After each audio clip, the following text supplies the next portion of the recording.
Hello, welcome to study classes. आप सभी का स्वागत है। आई होप परीक्षा की तैयारी आप लोगों की बहुत अच्छे से चल रही हो, क्योंकि हर बोर्ड का अब कुछ ही महीना में एग्ज़ाम आ रहा है तो ध्यान देना बनता है।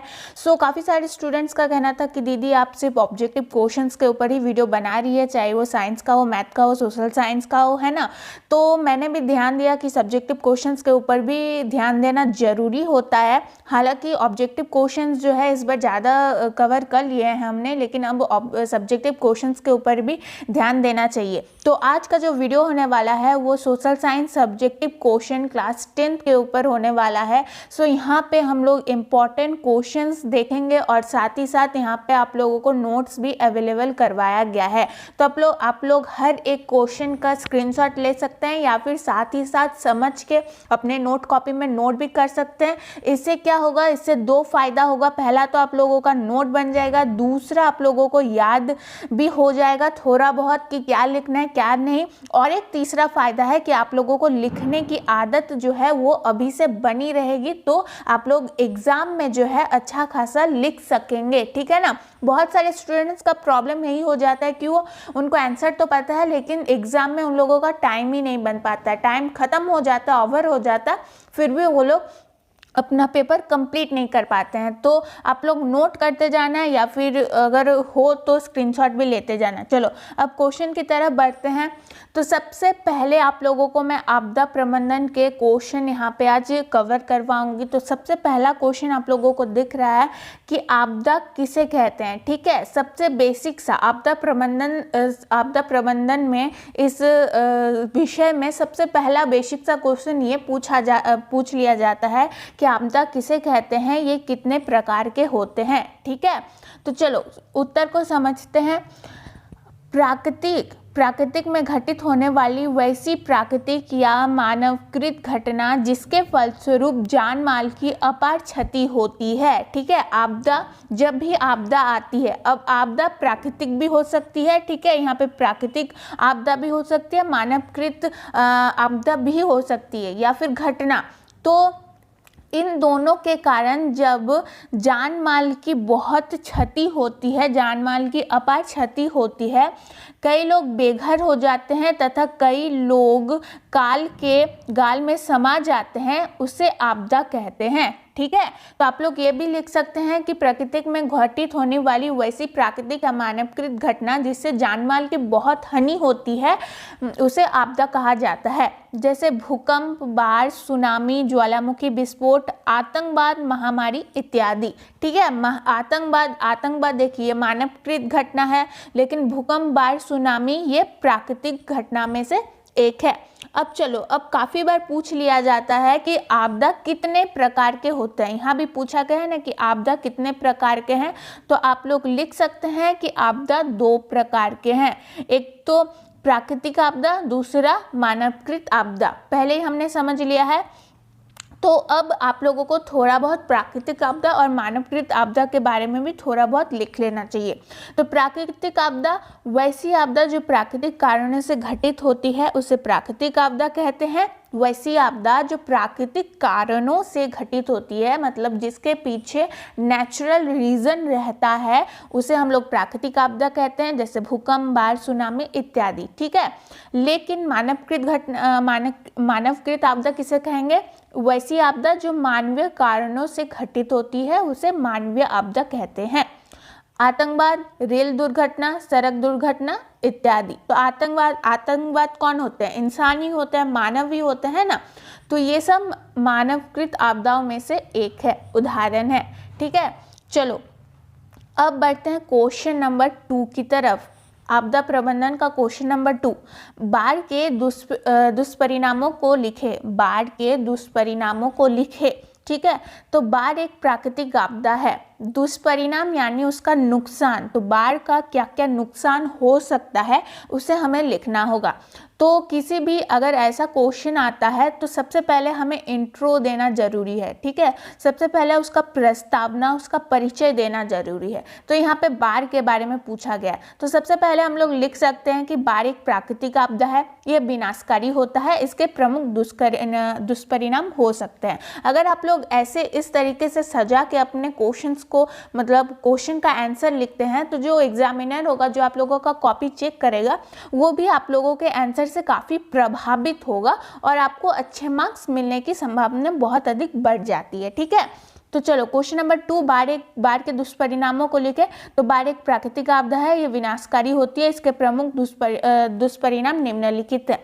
तो सबसे पहला परिणाम हम लोग क्या देखते हैं कि जनधन की हानि होती है ना। बहुत लोगों का घर जो है, बहुत लोगों की दुकान बह जाती है, तो इससे बहुत जनधन और जान माल की हानि होती है। ठीक है, ऑप्शन नंबर 2, पालतू पशु भी मर जाते हैं। तो जाहिर सी बात है, अगर बहुत बाढ़ आए तो जितने भी रास्तों में रहने वाले कुत्ते हैं, पंछियां हैं, तो ये लोगों को भी बहुत प्रॉब्लम होता है, तो वो लोग काफ़ी अधिक मात्रा में मारे जाते हैं। फिर ऑप्शन नंबर 3, फसलें भी बर्बाद हो जाती है। फसलें तो पानी, ज़्यादा पानी होगा तो वो बर्बाद होंगी ही। चौथा नुकसान क्या है, बड़े बड़े मकान क्षतिग्रस्त हो जाते हैं। तो बहुत बड़े बड़े और पुराने जो मकान हैं, इतिहासी जो मकान हमारे होते हैं, वो बिल्कुल ढह जाते हैं। तो ये सारे नुकसान हम लोग देख सकते हैं बाढ़ के। तो यहाँ पे भी और कुछ है, देख लो कि परिवहन के साधन जैसे रेल मार्ग, सड़क मार्ग, पुल आदि टूट जाते हैं। ठीक है, तो जितने भी रास्ते होते हैं, रेल मार्ग होते हैं, NH हाईवे जो होते हैं, वो सब भी टूट जाया करते हैं। फिर यहाँ पे चौथा नुकसान है कि संचार व्यवस्था ध्वस्त हो जाती है। संचार व्यवस्था यानी हमें नेटवर्क नहीं मिल पाता। आप लोग समझ रहे होंगे कि गांव तरफ अगर आप लोगों का घर है तो यहाँ पे थोड़ी सी वर्षा होती है ना, तो हमारा नेटवर्क जाम हो जाता है, हमें नेटवर्क नहीं मिल पाता है। ठीक है, तो यहाँ पे 7वां नुकसान है कि बाढ़ के समाप्त होते ही महामारी फैल जाती है। ठीक है, ये भी नॉर्मल सी चीज़ है कि बाढ़ अगर समाप्त हुआ, जैसे तैसे हमारा जो गवर्नमेंट सिस्टम है, वो तो बाढ़ से हमें बचा लेती है, लेकिन फिर महामारी फैल जाती है, खाने को कुछ नहीं मिलता है काफ़ी लोगों को। तो ये सारे बाढ़ के नुकसान आप लोग लिख सकते हैं। ठीक है, चलो क्वेश्चन नंबर 3, आपदा प्रबंधन की आवश्यकता क्यों होती है। अब आपदा तो आप लोगों ने समझ लिया, यहाँ पे आप लोगों को एक वर्ड दिख रहा होगा, प्रबंधन। प्रबंधन यानी कि बचाना। ठीक है, बचाना, प्रबंध करना, किसी भी चीज को मैनेज करना। तो मान लो अगर आपदा आ जाए, बाढ़ आ जाए, तो प्रबंधन किस प्रकार से गवर्नमेंट हो या फिर कोई भी संस्था हो, अगर बाढ़ आ जाए तो क्या क्या करेगी अपनी नागरिकों के लिए, है ना। ये पूछा गया है कि आपदा प्रबंधन यानी वो व्यवस्था क्यों जरूरी होती है, क्यों आवश्यकता होती है। ठीक है, आंसर देने से पहले सबसे हमें इम्पॉर्टेंट जो होता है चीज़ कि हमें क्वेश्चन को समझना होता है। तो क्वेश्चन मैंने समझा दिया है कि आपदा प्रबंधन यानी आपदा में जो मैनेजमेंट करना होता है, आपदा आने से पहले जो हमें मैनेजमेंट हम करते हैं, वो आपदा प्रबंधन कहलाता है। तो आपदा प्रबंधन की आवश्यकता क्यों होती है। ठीक है, तो चलो आंसर पढ़ते हैं हम। आपदा कोई भी उसका प्रबंधन अनिवार्य है। मतलब कोई भी आपदा हो, उसका प्रबंधन अनिवार्य है यानी जरूरी है। आपदा में न केवल सिर्फ विकास कार्य अवरुद्ध होते हैं, बल्कि विकास के कार्यों में कई प्रकार के व्यवधान भी उत्पन्न होता है। तो जाहिर सी बात है, मान लो अगर बहुत भारी बारिश हो जाए, बाढ़ आ जाए, तो जितना भी हमारा काम है, जितना भी हमारा पूरा दिनचर्या है, वो तो रुक जाएगा। बच्चे स्कूल नहीं जा पाएंगे, लोग कॉलेजेस नहीं जा पाएंगे, जो स्टूडेंट्स हैं, और जो काम पे जाते हैं, सरकारी नौकरी है, चाहे औद्योगिक केंद्र में काम करते हैं, तो वो लोग अपने अपने काम पे नहीं जा पाएंगे, जिससे कि पूरा जो सिस्टम है वो तहस नहस हो जाएगा, पूरा सिस्टम बिगड़ जाएगा। तो क्या कहा गया है यहाँ पे कि कार्य जो है वो अवरुद्ध हो जाते हैं, कार्य अवरुद्ध हो जाते हैं और विकास का कार्य भी रुक जाता है। ठीक है, यद्यपि राष्ट्रीय स्तर तथा राज्य मुख्यालय स्तर पर प्रबंधन की व्यवस्था की गई है। तो जो हाँ, जाहिर सी बात है, केंद्र सरकार, राज्य सरकार द्वारा तो हमारा प्रबंधन किया ही जाता है बाढ़ से। जैसा सुखाड़ प्रबंधन हेतु आम लोगों के सहयोग से, सामूहिक प्रयास से ही कुएं की खुदाई हो सकती है। ठीक है, भूकंप प्रबंधन हेतु नई तकनीक आधारित भवन निर्माण किया गया है। यानी एक वैसे अभी फिलहाल ऐसे भवन का निर्माण किया जाता है जो भूकंप मतलब थोड़ी सी भूकंप का अगर भूकंप आए तो वो वैसे मकान उसको सह सकता है। तो ऐसे चीजें सरकार की तरफ से की जा रही है। ठीक है, चलो क्वेश्चन नंबर 4, सुनामी से आप क्या समझते हैं? क्वेश्चन समझाने की कोई ज़रूरत नहीं है, सुनामी आप लोगों को पता होगा। तो सुनामी से आप क्या समझते हैं, ये क्वेश्चन है। तो पृथ्वी के आंतरिक प्रतिक्रियाओं के चलते जब समुद्री तल की जमी कांपने लगती है, समुद्र तल, ठीक है, यहाँ पे समुद्र है तो समुद्र तल की जमी कांपने लगती है तो उसका प्रभाव समुद्री जल में लहरों को काफ़ी ऊपर उठते देखा जाता है। तो सुनामी कहाँ आती है? एक वर्ड में आप लोग बता सकते हैं कि सुनामी सबसे पहले समुद्र के तली में आती है, यानी समुद्र के जमीन में आती है। समुद्र का जमीन हिलने लगता है और जो समुद्र का पानी है वो पानी उसको बाहर फेंकने लगता है। ठीक है, इसी को सुनामी कहा जाता है। सुनामी कहा जाता है। सुनामी में सैकड़ों मीटर की ऊंचाई तक समुद्र लहरें उठाती है, मतलब सैकड़ों मीटर मतलब काफ़ी, समझ लो काफ़ी ऊंचा लहर होती है। लहर तो आप लोग समझ रहे हैं ना, समुद्र में लहरें होती है पानी की। तो अगर लहरें अगर बाहर आ जाए, समुद्र से बाहर आ जाए तो बाहर में रास्ते होते हैं, भवन होते हैं, तो उसमें तो पानी आ जाएगा ना। और तटीय क्षेत्र के भवनों के साथ सब कुछ बहा ले जाता है, भवन के साथ साथ सब कुछ बहा ले जाता है। तो सुनामी से हम यही समझते हैं।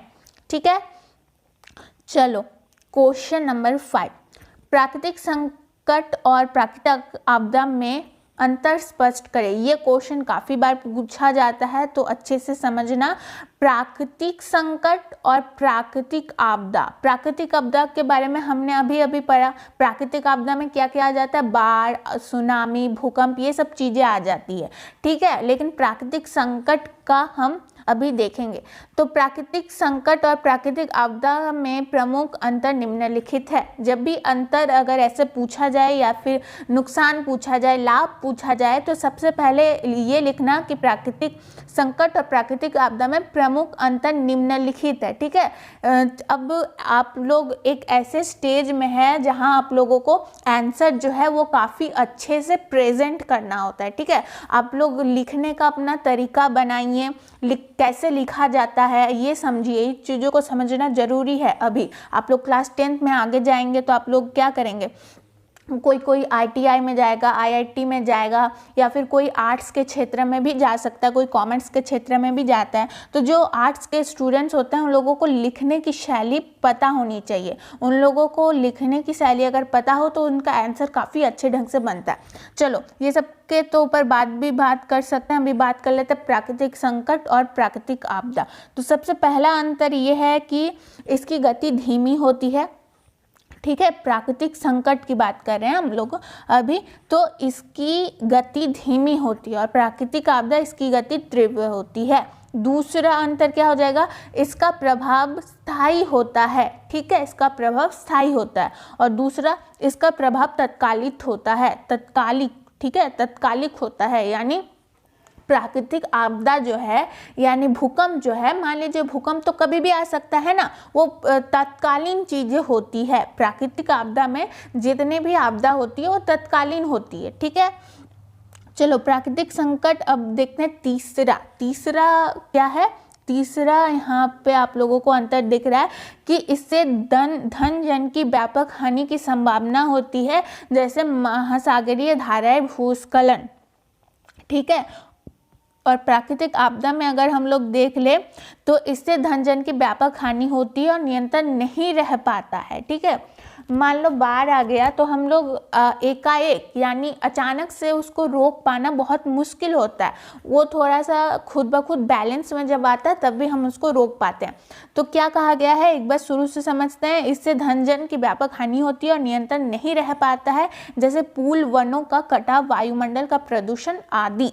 ठीक है, चलो अब लास्ट अंतर, चौथा अंतर, आपदा का प्रभाव यदि दीर्घकालिक हो, ये संकट, आपदा संकट की बात कर रहे हैं अभी हम लोग कि आपदा का प्रभाव यदि दीर्घकालिक हो तो उसे प्राकृतिक संकट कहते हैं।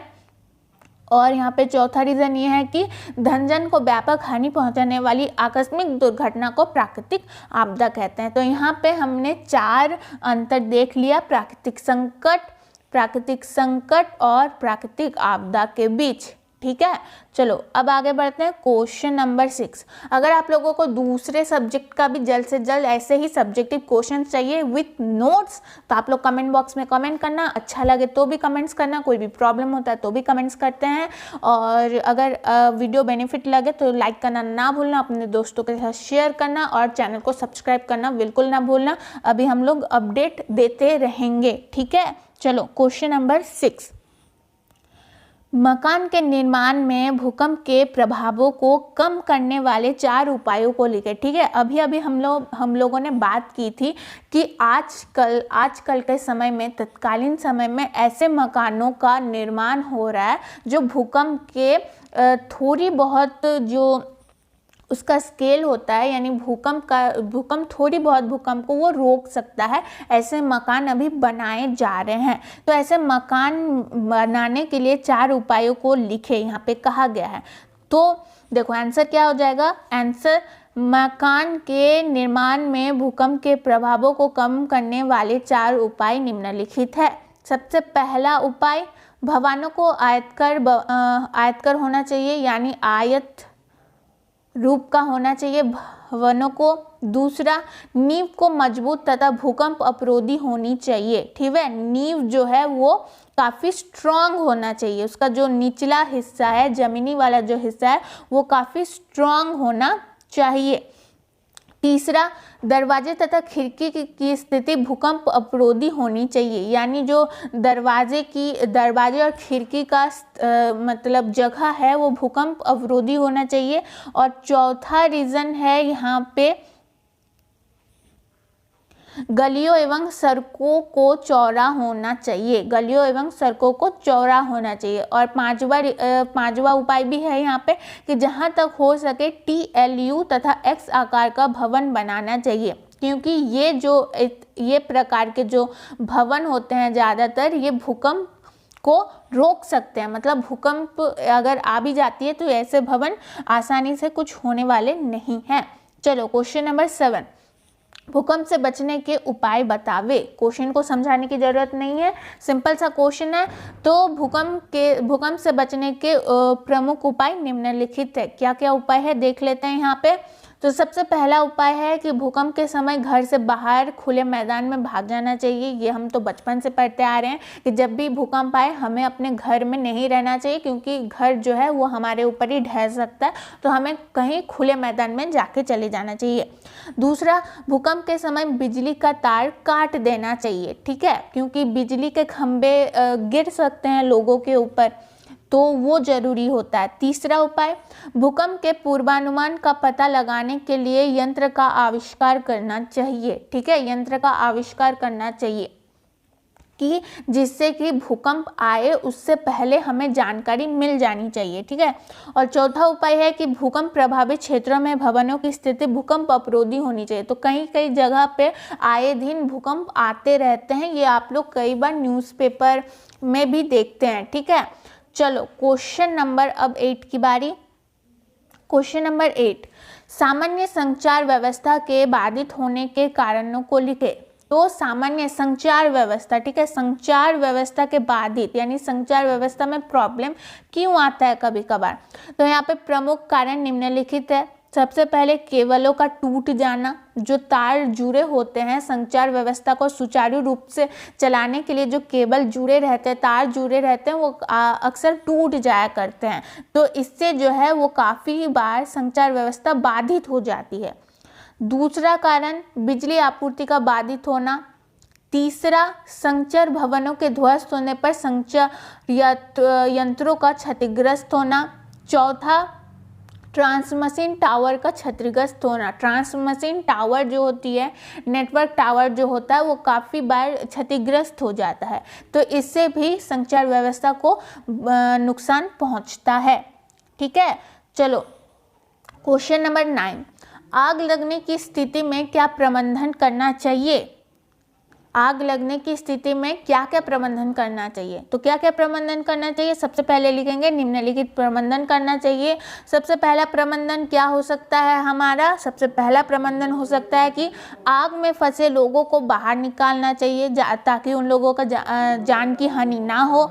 दूसरा, घायलों को तत्काल प्राथमिक उपचार देकर उसे तुरंत अस्पताल में पहुंचाना चाहिए। जो घायल है वो प्राथमिक उपचार अगर दिया जाए उन लोगों को तो उन्हें मतलब उन्हें राहत पहुंचाई जा सकती है। ठीक है, अस्पताल पहुंचाकर उन्हें राहत पहुंचाई जा सकती है। तीसरा प्रबंधन क्या हो सकता है कि आग के फैलाव को रोकना चाहिए। आग के फैलाव को रोकना चाहिए ताकि दूसरे लोगों को नुकसान ना पहुंचे। चौथा प्रबंधन क्या होना चाहिए? अग्निशामक यंत्र को बुलाना चाहिए। ठीक है, फायर ब्रिगेड जिसे कहते हैं ना हम लोग, जो अग्नि को बुझाता है, तो उसे हिंदी में क्या कहते हैं? अग्निशामक। बहुतों को नहीं पता होता है, अग्निशामक फायर ब्रिगेड यंत्रों को बुलाना चाहिए। ठीक है, चलो अब फिफ्थ, यदि आग का कारण विद्युत शॉर्ट सर्किट है, यदि आग का कारण यानी इलेक्ट्रिक चीज़ों के कारण, जैसे कि हमारे घर में काफ़ी बार मतलब क्या होता है कि फ्यूज हो जाता है, तो फ्यूज लगने के कारण भी बहुत सारे लोगों के घरों में आग लग जाती है। तो अगर ऐसा कोई रीज़न है यानी विद्युत शॉर्ट सर्किट से अगर आग लगा हो तो तुरंत बिजली का तार काट देना चाहिए। ठीक है, तो चलो अब आगे बढ़ते हैं क्वेश्चन नंबर 10 की तरफ। भूस्खलन क्या है? इसके कितने रूप होते हैं? तो भूस्खलन, ठीक है, भूस्खलन वर्ड में ही इसका मीनिंग छुपा हुआ है। भू मतलब भूमि, स्खलन मतलब स्लिप हो जाना। तो भूस्खलन क्या है? इसके कितने रूप है? भूस्खलन का अर्थ जमी का धंसना, उसमें दरारें पड़ना, उसमें गड्ढे हो जाना। भूस्खलन प्रायः पहाड़ी क्षेत्रों में होता है। तो आप लोगों ने देखा होगा कि पहाड़ की मिट्टियाँ अक्सर ढह जाती है, धंस जाती है ना, एकदम बिल्कुल यहाँ से बिल्कुल कट जाता है। अगर ऐसा पहाड़ हो, यहाँ पे पहाड़ हो, तो बिल्कुल ये जो हिस्सा है वो बिल्कुल धंस जाता है और यहाँ पे जो घर होते हैं वो भी अक्सर धंस जाया करते हैं। तो इससे भी नुकसान काफ़ी पहुँचता है।